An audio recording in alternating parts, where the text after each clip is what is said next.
এতিয়া চাওক মই তাকে কৈছোঁ মই নিউ গুৱাহাটী সমষ্টিৰ মই স্থায়ী বাসিন্দা মই ৰাধানগৰত মই বাস কৰোঁ 59 নম্বৰ ৱাৰ্ডত শ্ৰীদি সাই বাবা মন্দিৰৰ সন্মুখত মোৰ নিজস্ব ফ্লেট আছে ইয়াতে মই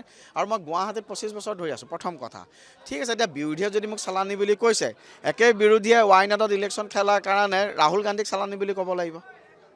ক'বনে নকয় আমাৰ অত্যন্ত শ্ৰদ্ধাৰ আমি যাক শ্ৰদ্ধা কৰোঁ তৰুণ গগৈ ডাঙৰীয়াটো মাৰ্ঘেৰিটাত গৈ ইলেকশ্যন খেলিছিল তেওঁক এতিয়া বিৰোধীয়ে কি বুলি ক'ব সেই সময়ত গতিকে মই প্ৰথম কথা কৈছে কি চালানি লোকেল ডাঙৰ কথা নহয় প্ৰথম কথা হৈছে আদৰ্শ কোনটো ৰাজনৈতিক দলে জাতি মাটি ভেটিৰ কথা কয় কংগ্ৰেছে কয় নেকি কংগ্ৰেছ আজিৰ দিনত অচিনাকি ব্যক্তিৰ দলত পৰিণত হোৱা নাই জানো কংগ্ৰেছৰ আজিৰ দিনত অস্তিত্ব ক'ত আছে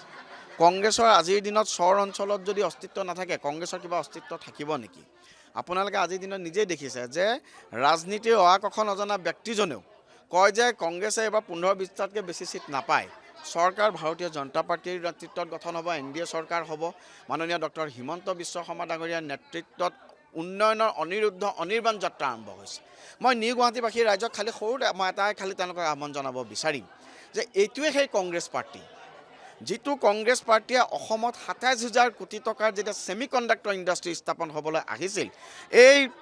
কংগ্ৰেছ পাৰ্টিৰ নেশ্যনেল প্ৰেছিডেণ্টৰ পুতেক কৰ্ণাটকৰ মিনিষ্টাৰ প্ৰিয়াংক খাৰ্গে অসমত নলেজ নাই অসমত মেধা নাই বুলি কৈ ছেমি কণ্ডাক্টৰ ইণ্ডাষ্ট্ৰী স্থাপন কৰিব নালাগে বুলি দাবী দিছিল ধমকি দিছিল আৰু এই দাবী আৰু ধমকিক নিলজ্জভাৱে গৌৰৱ গগৈৰ নেতৃত্বত কংগ্ৰেছক সমৰ্থন কৰিছিল কংগ্ৰেছে যিমান কওক যিমান নকওক মই আপোনালোকক এটা কথাই সুধিব বিচাৰিছোঁ অসমৰ প্ৰতি আপোনালোকৰ এই মাহিয়াৰ চকু কিয় অসমত ইণ্ডাষ্ট্ৰী নালাগে নেকি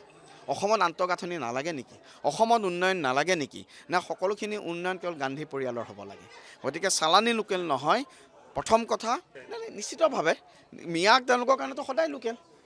তেওঁলোকৰ কাৰণে আজিৰ দিনত আপোনালোকে চাওক তেওঁলোকৰ কাৰণে কংগ্ৰেছটোতো আজিৰ দিনত আৰলে পৰিৱেশিত হৈছে ৰকিবুল হুছেইন ডাঙৰীয়ালে পৰিৱৰ্তিত হৈছে